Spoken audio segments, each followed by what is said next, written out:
Assalamualaikum warahmatullahi wabarakatuh.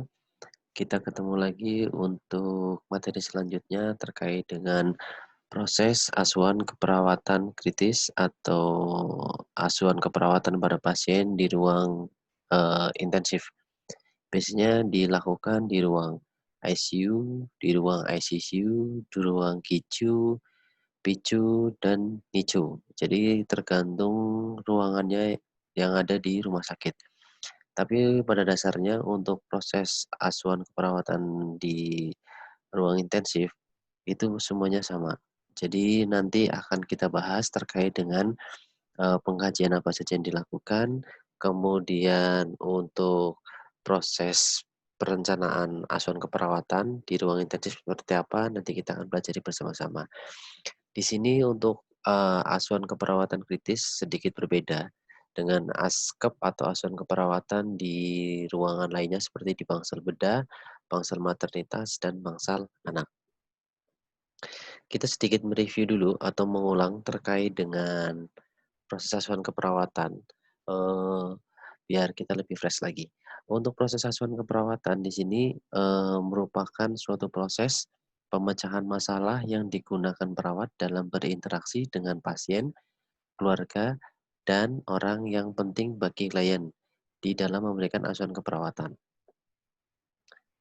Untuk asuhan keperawatan kritis, kita akan menangani pasien dengan, kondisi yang mengalami penurunan kesadaran.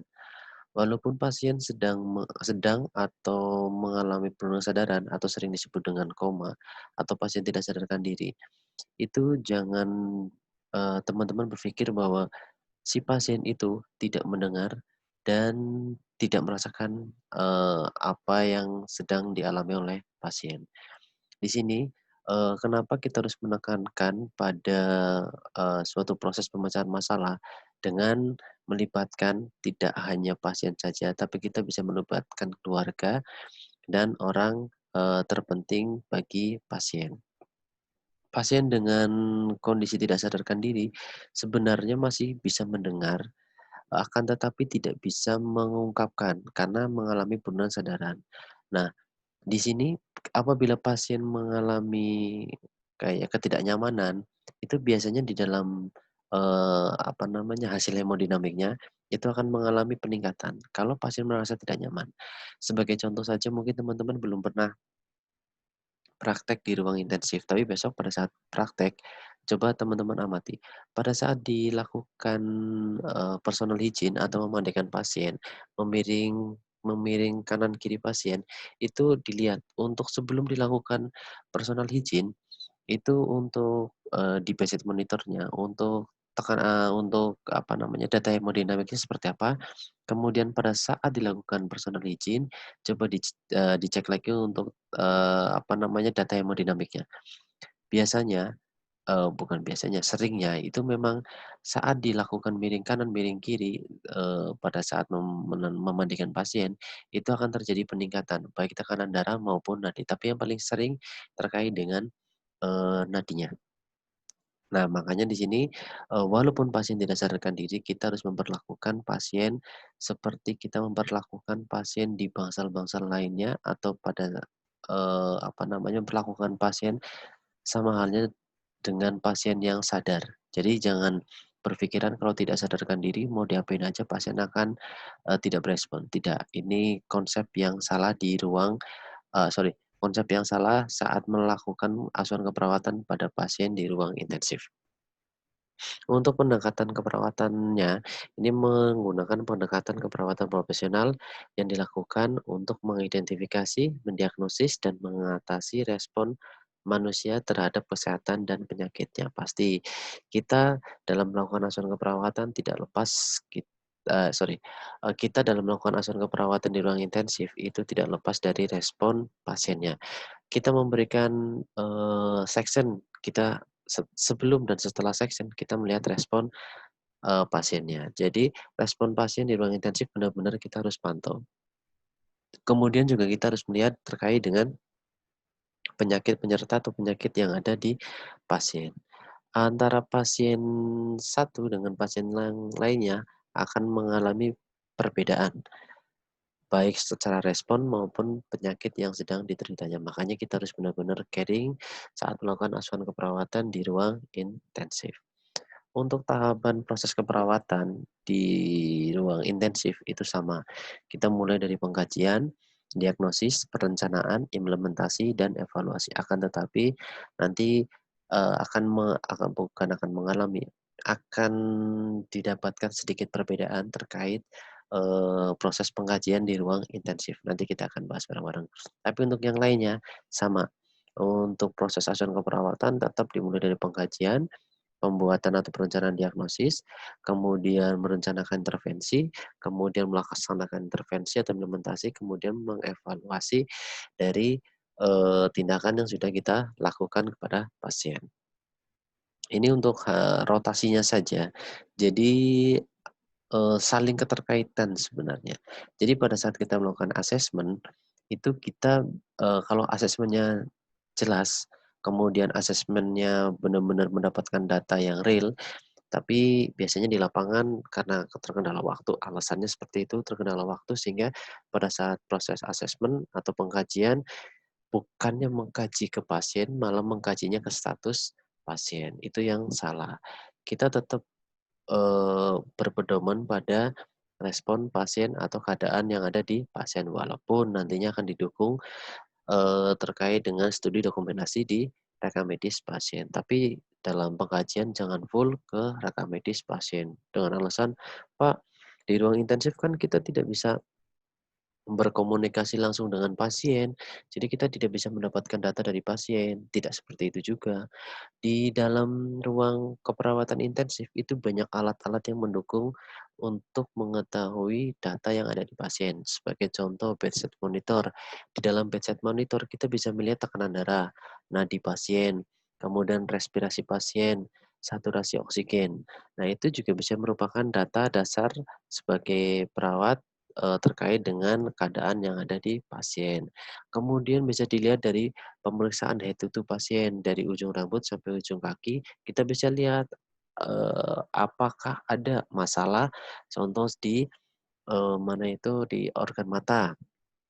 Pada saat dicek untuk pemeriksaan pupilnya, apakah pupilnya isokor, anisokor, atau malah midriasis. Nah, itu bisa dicek. Jadi jangan selalu melihat dari rekam medis pasien. Nah, kalau kita melakukan asesmen jelas yang sesuai dengan data yang ada, dalam perumusan diagnosis itu akan lebih pas atau akan lebih tepat dilaksanakan pada pasien. Dan dalam, pembuatan diagnosis ini apa namanya, kita lebih menekankan ke diagnosis yang aktual. Jadi nanti benar-benar diagnosis benar-benar masalah yang ada di pasien kita harus angkat dan kita harus tangani. Nah, setelah menegakkan diagnosis, kemudian kita merencanakan apa saja yang harus dilakukan kepada pasien. Setelah direncanakan dari berbagai rencana, baru kita melakukan implementasi. Nah, implementasi yang dilakukan ke pasien itu harus benar-benar, apa namanya itu, benar-benar harus, yang paling dibutuhkan oleh pasien saat itu. Jadi contoh perdarahan, ini sebagai contoh saja. Pasien mengalami perdarahan, kita harus tangani dulu perdarahan, baik secara, dengan penggunaan obat-obatan, yaitu berkolaborasi dengan tim medis lain, kemudian bisa dengan, tindakan mandi perawat dengan menghentikan, perdarahan seperti dengan DIDEP. Nah, itu harus benar-benar, mengacu pada apa sih ya masalah yang muncul pada pasien dan kita harus tangani dulu. Nah, setelah menangani masalah yang muncul pada pasien, kemudian kita evaluasi. Nah, setelah dievaluasi, kita kaji ulang terkait dengan keadaan pasien. Makanya di sini untuk proses asuhan keperawatan sebenarnya merupakan siklus yang saling keterkaitkan. Jadi tidak bisa berdiri sendiri, harus benar-benar satu sama lain saling mendukung. Nah, di sini untuk pengkajian kita, mereview lagi juga. Terkait dengan pengkajian, pengkajian yang sistematis itu terkait dengan pengumpulan data. Setelah data terkumpul, kemudian kita analisis. Biasanya untuk analisis data untuk mengetahui masalah apa yang muncul pada pasien atau masalah apa yang ada di dalam pasien sehingga kita akan lakukan apa namanya, kita akan lakukan implementasi atau kita akan menangani, masalah yang ada di pasien. Nah, setelah muncul beberapa data atau muncul beberapa masalah pada pasien, kemudian kita prioritaskan. Mana sih yang harus kita tangani duluan? Apakah dari sirkulasinya ataukah dari RW-nya? Itu kita harus benar-benar, eee, tahu dan paham terkait dengan konsep di keperawatan, kegawatan dan kekritisan. Untuk pengumpulan data, ada pengumpulan datanya itu dilakukan secara sistematis, yaitu untuk menentukan masalah-masalah, kebutuhan-kebutuhan, yang ada di, diri kliennya, walaupun klien tidak sadarkan diri, tapi kita harus, lebih respect atau lebih peka terhadap kebutuhan yang harus terpenuhi pada pasien. Ini bisa dilakukan, dimulai sejak pasien masuk ke rumah sakit, yaitu di ruang IGD, kita harus tahu nih masalah yang muncul pada pasien apa dan apa yang harus ditangani duluan pada pasien. Makanya di proses keperawatan gawat darurat, itu biasanya nge-link ke proses asuhan keperawatan kritis. Karena biasanya pada pasien dengan gawat darurat juga membutuhkan penanganan secara intensif, yaitu makanya saling keterkaitan. Makanya kalau, saat pengkajian di ruang IGD-nya kurang maksimal, otomatis akan memberikan efek yang kurang baik bagi pasien. Kemudian, selama klien dirawat, itu juga kita harus selalu atau sering memantau keadaan pasien, atau juga kita sering mengkaji terkait dengan perkembangan kondisi pasien. Apakah semakin baik, sama saja, atau semakin buruk. Karena data tersebut akan dijadikan dasar untuk tindakan atau proses asuhan keperawatan selanjutnya. Kemudian ada pengkajian ulang, yaitu pada saat atau setelah kita melakukan tindakan keperawatan, kemudian kok ada masalah lain yang muncul, nah itu merupakan pengkajian ulang dan kita harus, bisa menyusun diagnosa tambahan yang mendukung untuk menangani masalah yang baru muncul pada pasien. Kemudian selain ada pengkajian juga ada pengamatan, yaitu dengan pengamatan atau observasi ini bisa dilakukan dengan mengamati perilaku dan keadaan klien. Kemudian menggunakan penglihatan dan alat indera yang dimiliki oleh perawat. Seperti kita, touching atau meraba. Nah, meraba di sini dalam konteks yang, bermanfaat bagi pasien ya, bukan meraba-raba yang lain. Nah, ini bisa dari perabaan ini kita bisa mengetahui apakah pasien mengalami contoh di abdomen, apakah mengalami distensi abdomen, apakah pasien terdapat pembesaran organ. Nah, itu dari perabaan kita bisa mendapatkan data.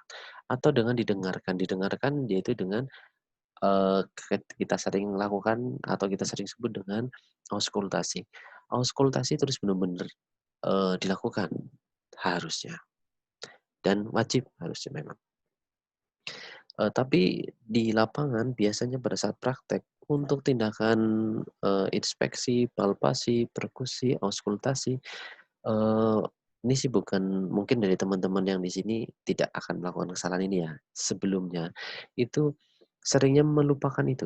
Jadi dalam proses pengkajian, inspeksi, palpasi, perkusi, auskultasi itu biasanya menggunakan ilmu dewa.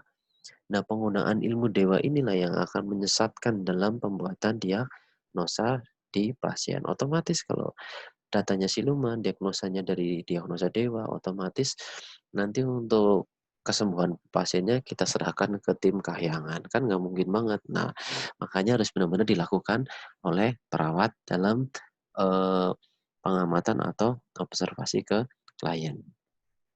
Nah, di sini, tujuan dari observasi itu lalu untuk mengumpulkan data tentang masalah yang dihadapi klien. Karena pasien tidak sadarkan diri, tidak bisa mengungkapkan, tidak bisa mengungkapkan apa yang dirasakan, otomatis kita harus melakukan observasi terkait dengan apa yang muncul atau apa yang ada dalam tubuh pasien.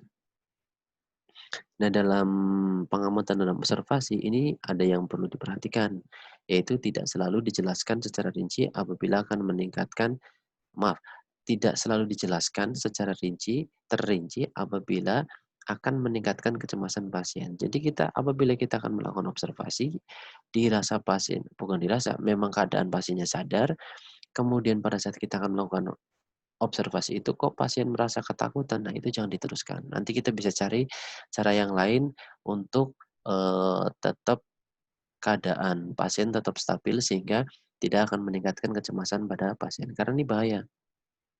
Apabila pasien dengan CHF untuk jantungnya aja untuk berdetak itu susah, kemudian kita berikan stresor atau buat kecemasan pada pasien, otomatis akan terjadi peningkatan, nadi atau denyut jantung. Nah, kalau sudah terjadi peningkatan denyut jantung pada pasien CHF, ini akan membahayakan.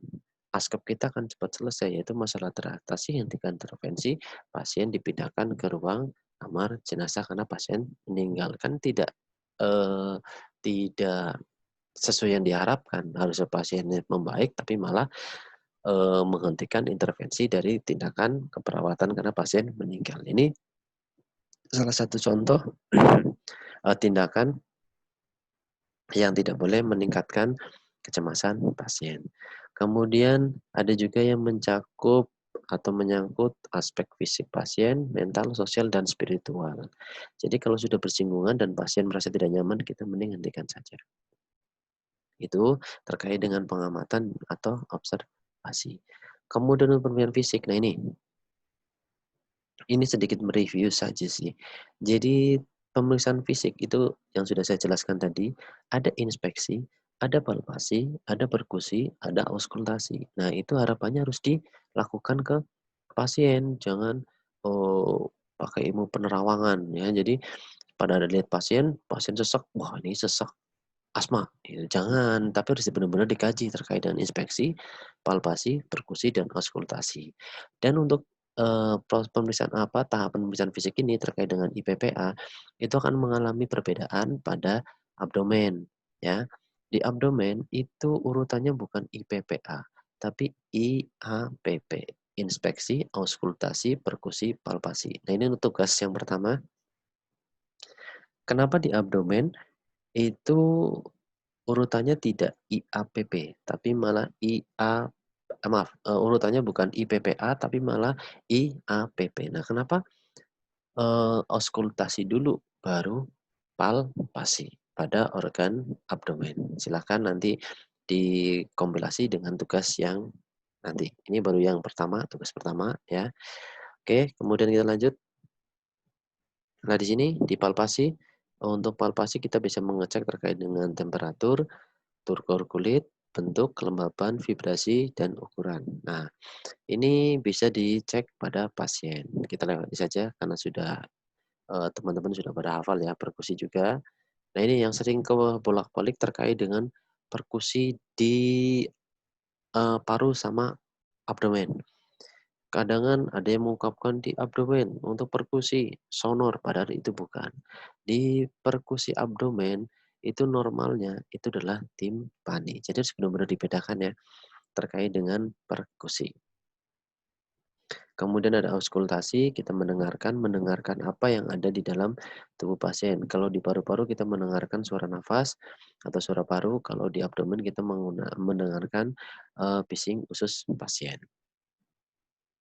Kemudian untuk, selain dari pemeriksaan fisik pada pasien, kita juga dapat melakukan studi dokumentasi. Studi dokumentasi itu biasanya dilakukan setelah kita mendapatkan data di pasien, kemudian datanya, biar lebih bagus lagi, biar lebih valid lagi, kita melakukan studi dokumentasi. Nah, studi dokumentasi ini kita bisa arahkan ke rekam medis pasien, kemudian ada hasil pemeriksaan laboratorium dan hasil pemeriksaan, radiologi atau ronsen. Tidak selalu ronsen, baik USG bisa, CT scan bisa, MRI bisa. Nah, itu terkait dengan, eee hasil radiologi ada pasien. Kemudian untuk diagnosis keperawatan, nah setelah kita melakukan pengkajian terkait dengan keadaan pasien, kemudian kita menemukan diagnosis keperawatan pasien. Nah, itu diagnosis keperawatan itu merupakan penilaian klinis perawat tentang respon klien. Jadi kita mengetahui, atau kita menegakkan diagnosis itu berdasarkan respon klien. Nah, kalau kalau teman-teman pengajiannya ke rekam medis saja, itu bukan respon klien, tapi penilaian klinis perawat terkait dengan buku catatan perkembangan pasien. Nah, itu tidak masuk dalam definisi diagnosis keperawatan. Makanya saat kita menangani diagnosis perawatan, kita harus benar-benar mengetahui respon klien atau, keadaan yang ada di dalam tubuh kliennya. Nah, diagnosis keperawatan juga disandingkan bisa dengan diagnosis medis. Diagnosis medis ini adalah identifikasi kondisi penyakit. Ini jangan sampai kebalik-balik. Kalau diagnosis keperawatan berarti masalah keperawatan, kalau diagnosis medis berarti masalah yang muncul pada pasien, biasanya terkait dengan penyakit, ya. Jadi harus benar-benar diperhatikan. Kemudian ada masalah kolaborasi. Masalah kolaborasi adalah komplikasi fisiologis aktual atau potensial yang dipantau perawat untuk mendeteksi perubahan status pasien. Ini terkait dengan, berbagai jenis diagnosis yang ada di pasien. Untuk formulasi diagnosis keperawatan, itu ada diagnosis aktual, risiko, potensial, dan promosi kesehatan. Di dalam keasuhan keperawatan intensif, kita harus menekankan pada diagnosis aktual. Diagnosis aktual itu apa? Yaitu menguraikan respon klien terhadap kondisi kesehatan atau proses kehidupan yang nyata ada, disertai tanda dan gejala yang nyata. Jadi kita menegakkan diagnosis yang benar-benar dirasakan pasien dan benar-benar yang menjadikan ancaman bagi pasien, kita harus tangani dulu. Makanya kita menegakkan diagnosis atau masalah keperawatan yang aktual. Setelah aktual, resiko. Setelah resiko baru potensial. Jadi, eee, apa namanya, Eee, benar-benar kita harus mengetahui keadaan, pasiennya sebelum kita menentukan atau merumuskan suatu masalah keperawatan. Jadi tidak semuanya, sebagai contoh kalian menemukan suatu kasus di internet, itu akan sama saat kalian melakukan keperawatan pada pasien di lapangan. Jadi semuanya itu tergantung dari kondisi yang ada di lapangan. Jadi kalian menentukan diagnosa aktual, resiko, potensial, dan rumus kesehatan tergantung dari kondisi pasien dan apa yang dibutuhkan pasien saat itu. Nah, kita mulai sedikit menyinggung, mereview terkait dengan prinsip manajemen kegawat daruratan. Di dalam prinsip kegawat daruratan, biasanya kita sering mengenal dengan prinsip ABC. ABC itu airway, breathing, sirkulasi. Nah, ini untuk kata kunci atau keywordnya saat pengkajian di gawat darurat itu kita harus tanganin dulu terkait dengan ABC-nya. Tapi tidak selalu dengan ABC, kita bisa tambahkan dengan A, B, C, D, E, F, G, H. Itu bisa kita lakukan pengkajian, tapi untuk yang utama dan yang paling penting adalah pengkajian ABC. ABC itu ada airway. Airway itu jalan nafas. Kalau airway-nya clear, kita pindah ke pernafasannya, ke breathing-nya. Kalau breathing-nya clear, baru ke sirkulasi. Sirkulasi terkait dengan peredaran darah. Nah, kalau sirkulasinya clear, baru kita ke disability. Disability terkait dengan tingkat kesadaran pasien. Kalau semua A, B, C, D-nya clear, baru kita melakukan pengkajian head to toe. Jadi jangan head to toe dulu, baru ke RW, sirkulasi, breathing, disability harus ada urutannya. Kita tangani dulu masalah yang benar-benar kita tangani dulu sesuatu yang dapat mengancam jiwa pasien apabila tidak ditangani, yaitu terkait dengan airway. Airway jalan nafas. Kalau pasien tidak bisa bernafas, ya sudah sama saja. Kalian mau pengkajian head to toe pun pasien tidak bisa bernafas, percuma untuk pengkajian head to toe-nya. Jadi harus benar-benar terkait dengan airway, breathing, sirkulasi, disability, dan exposure. Nah, di sini untuk airway, ini contoh lagi terkait dengan manajemen trauma. Ini yang sering, kalau pada saat kecelakaan, ada trauma di servikal atau di leher, ini cara ngangkatnya tidak sesuai, tidak benar, itu akan lebih menyebabkan kematian bagi pasien. Bukan menolong, tapi malah menyebabkan, percepatan kematian atau jadi harusnya pasien bisa ditolong, tapi dengan pengangkatan salah, pasien akan meninggal. Ini terkait dengan airway. Nah, airway itu kita harus benar-benar perhatikan terkait dengan cervical control. Jadi, karena di cervical itu dekat dengan batang otak, apabila terjadi masalah di cervical, batang otaknya mengalami, kerusakan, itu akan menyebabkan, berhentinya organ-organ vital di dalam tubuh. Kemudian breathing. Breathing itu terkait dengan ventilasi pernafasan pasien. Airway-nya clear, tapi untuk pernafasannya tidak ditangani dengan maksimal, sama saja akan mempercepat proses, kematian pasien atau mempercepat, penghentian asuhan keperawatan yang diberikan kepada pasien. Kemudian untuk sirkulasi terkait dengan peredaran darah, disability tadi untuk, kesadaran pasien, exposure itu kita lihat terkait dengan pemeriksaan fisik pasien dari head itu ujung rambut sampai ujung kaki. Kemudian untuk F-nya ada Foley catheter. Pada pasien dengan kondisi tertentu itu dilakukan pemasangan, kateter. Nah, Foley kateter atau pemasangan kateter itu bisa dilakukan maaf, bukan bisa dilakukan, bisa dijadikan dasar dalam, menentukan status dehidrasi pada pasien. Kalau pasiennya di saat dipasang kateter tidak mengeluarkan urin, bisa diindikasikan pasien mengalami dehidrasi tergantung dari tanda-tanda dehidrasi yang lain. Tapi, kalau dicurigai pasien bukan terdapat, mengalami ruptur uretra, ini jangan dilakukan, pemasangan kateter. Nah, tahunya dari mana, Pak, untuk ruptur ureter? Nah, ini ada tandanya, yaitu keluar darah dari orifisium uretra eksterna, kemudian ada hematom di skrotum atau suprasimfisis, kemudian pada rektal tuse, didapatkan adanya prostat yang melayang. Ini bagi laki-laki. Itu bisa, diindikasikan mengalami ruptur uretra. Nah, kemudian untuk yang G, itu terkait dengan gastric tube. Ada beberapa pasien yang datang ke IGD itu, diberikan gastric tube. Jadi ini sebagai pelengkap. Untuk gastric tube ini tidak semua pasien juga diberikan, eee, gastric tube. Gastric tube itu NGT, nasogastric tube. Jadi pemasangan, selang, yang masuk ke dalam lambung, itu. Ya, kemudian ada H, heart monitor atau pulse oximetry. Nah, di sini untuk heart monitor berarti kita mengetahui terkait dengan keadaan atau kondisi jantung pasien. Ini biasanya dilakukan EKG. EKG itu masuk dalam heart monitor atau pemasangan bedside monitor. Nah, di sini kita lanjut ke, kondisi pasien di ruang intensif. Jadi kondisi pasien di ruang intensif itu benar-benar membutuhkan, eee, bantuan secara total, yaitu siapa yang akan membantu? Yang paling utama di dalam ruang intensif yaitu adalah perawat.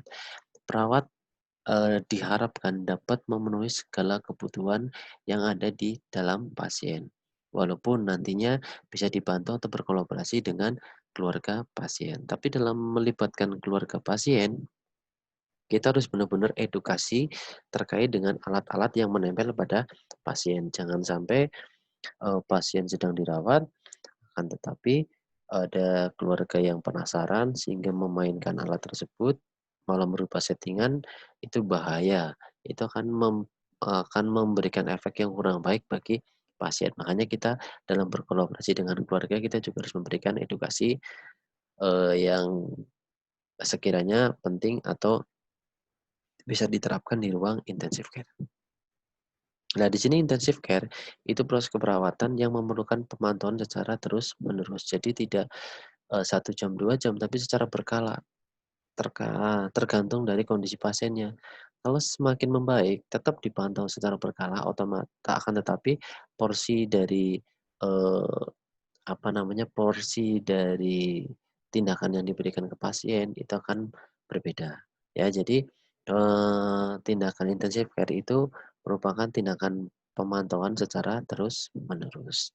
Ini biasanya diberikan pada pasien dengan kondisi gawat maupun kondisi, darurat. Jadi bisa dilakukan, pemantauan secara berkala.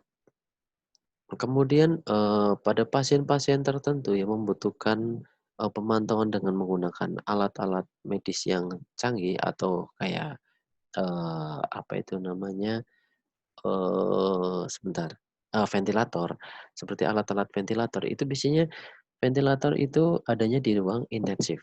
Nah, pada saat pasien membutuhkan alat bantu nafas, yaitu, ventilasi mekanik atau ventilator, itu biasanya akan mendapatkan, akan ditempatkan di ruang intensif. Nah, ini untuk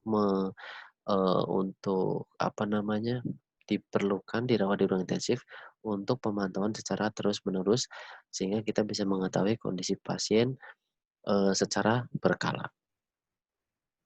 Untuk, ranah di critical care itu biasanya situasinya dalam situasi serius, kemudian kondisinya secara tiba-tiba dapat berubah, kemudian tidak dapat diduga juga, kemudian pasiennya itu dengan kondisi yang mengancam dan cenderung, biasanya, mengalami penuh kesadaran atau mengancam kehidupan dan tindakannya benar-benar harus cepat dan tepat. Makanya kalau orang-orang yang ditempatkan di intensive care biasanya orang-orang yang tipikalnya, gerakannya cepat. Jadi, kadang pada saat teman-teman praktek nanti di ruang intensif, kok banyak perawat yang diem, terus kayak judes, itu sebenarnya bukan judes, tapi dia memang benar-benar sedang serius memantau keadaan pasien.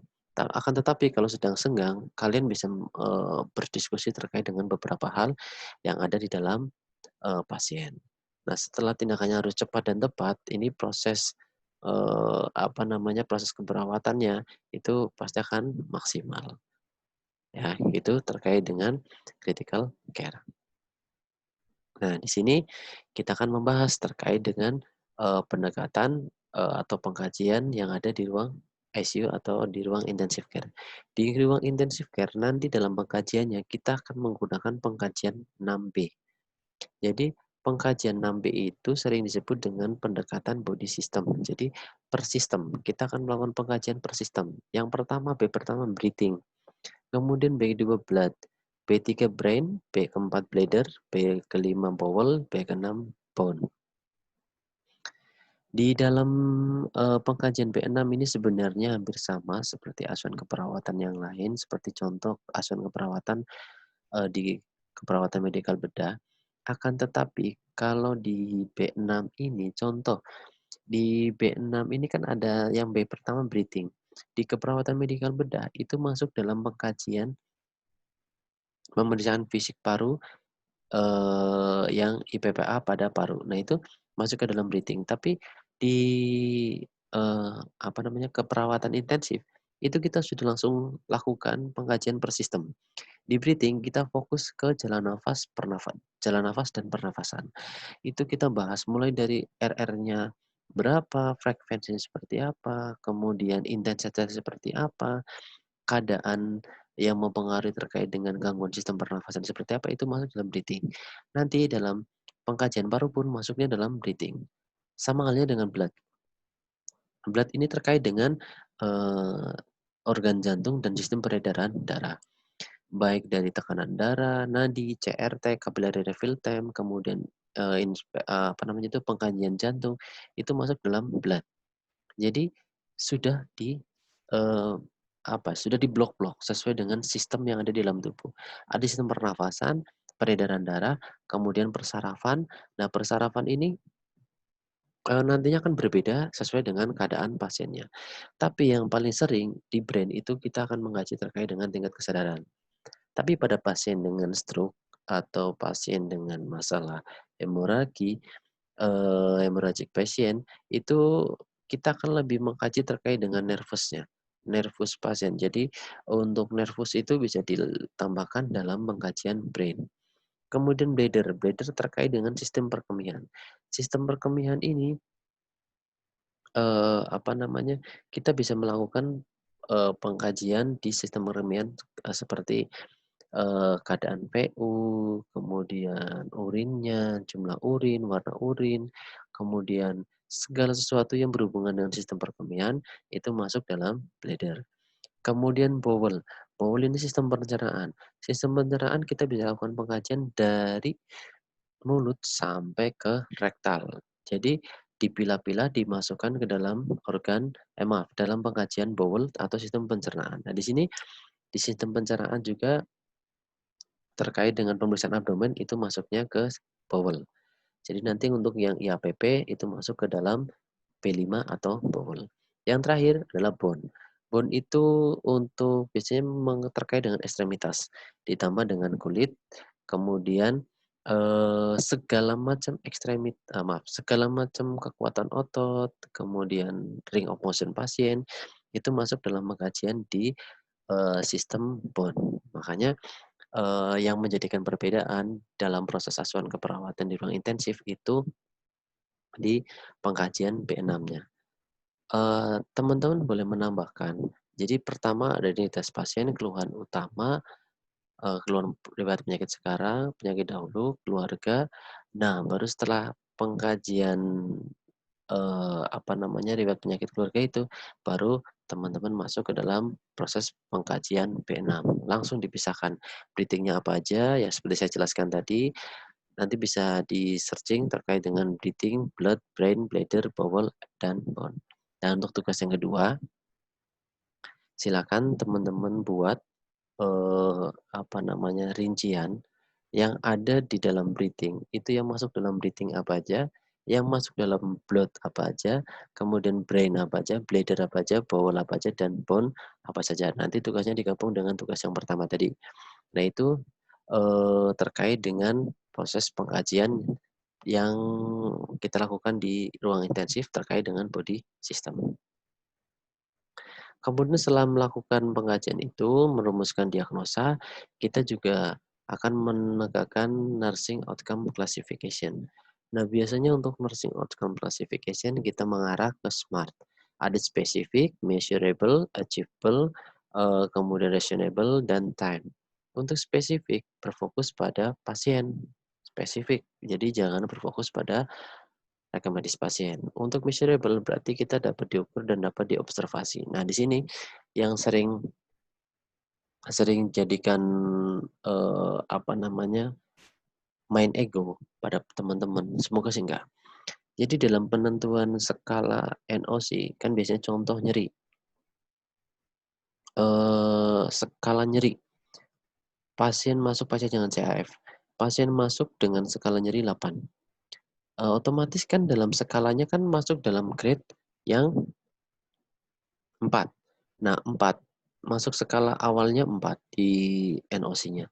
Nah, setelah dilakukan tindakan keperawatan selama 1 kali, 24 jam, diharapkan skalanya menjadi berapa. Nah, itu jangan terlalu jauh dari,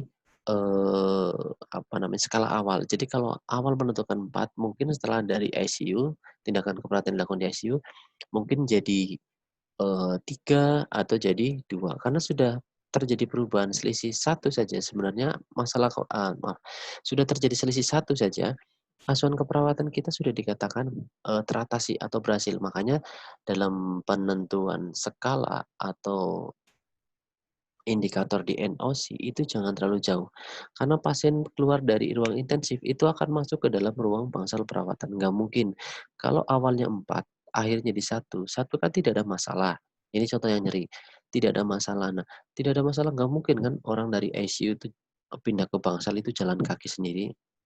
Nah, makanya dalam penentuan skala itu harus benar-benar dirasionalkan. Makanya harus terukur dan dapat diobservasi. Kemudian dapat dicapai. Nah, kemudian yang berikutnya, reasonable. Jadi, benar-benar bisa dipertanggungjawabkan dan bisa eee, dipertahankan kenapa memilih skala itu ya. Jadi harus benar-benar diperhatikan. Kemudian ada batasan waktunya. Jadi jangan setelah dilakukan tindakan keperawatan di ruang intensive care, pasien dapat, nah itu harus ada waktunya, sampai berapa. Jadi terus juga jangan selalu 3 kali 24 jam, kita harus bedakan. Karena kita sudah konsepnya kegawatan dan kekritisan, kita harus benar-benar pernafasan, jangan lebih dari 10 menit. Berarti setelah dilakukan tindakan keperawatan kurang lebih 1 kali 10 menit diharapkan sesak nafas pasien berkurang dari 5 menjadi 4 ya. Jadi gitu, jadi jangan langsung dari 5 menjadi 1. Nggak mungkin diberikan oksigen doang, masalah, pernafasan pasien akan baik. Nah, makanya waktunya harus jelas. Kemudian untuk di intervensi keperawatan kita saat melakukan tindakan juga yang berpacu pada intervensi, kita harus mengandung implementasi kita atau intervensi kita, itu harus mengandung ONEC, ada observation, ada nursing, ada education, ada kolaborasi. Jadi kalau ada pasien dengan gagal jantung, CAF, pasien masuk ICU dengan keadaan ketidakstabilan hemodinamik, kita cuma di O aja, di observasi itu tidak akan memberikan perbaikan pada pasien. Makanya harus harus mengandung onek. Dan onek itu tidak selalu kalian harus observasi dulu, nursing, edukasi, baru kolaborasi. Kalau di dalam keperawatan gawat darurat, maaf, ya gawat darurat kritis, itu kita bisa lakukan kolaborasi dulu, yaitu kolaborasi pemberian obat apa, dengan apa, kemudian kita observasi, kita bisa lakukan, nursing treatment atau, apa namanya, tindakan keperawatan, baru kita memberikan health education. Jadi semua itu boleh ditukar-tukar. Kita observasi dulu boleh, kita bisa lakukan observasi dulu, kemudian setelah diobservasi, kolaborasi, setelah kolaborasi nursing treatment, setelah nursing treatment health education bisa. Yang jelas di dalam intervensi itu mengandung ONEC, tapi tidak 4 doang ya, jadi ada observasi tanda-tanda vital, berikan posisi nyaman, ajarkan pasien napas dalam, kolaborasi pemberian analgetik, itu enggak. Jadi harus benar-benar, beberapa intervensi, mungkin 8 atau 7, tapi di dalam 8 atau 7 item itu mengandung ONEC.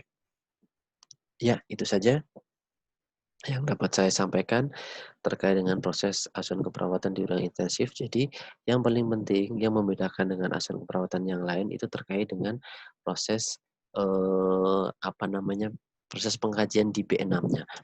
Nanti untuk formatnya, format pengkajian B6 nanti saya akan kasih, tapi di saya kasih atau saya upload setelah tugas teman-teman terkumpul. Ya itu saja yang dapat saya sampaikan, semoga bermanfaat untuk kalian. Saya akhiri. Assalamualaikum warahmatullahi wabarakatuh.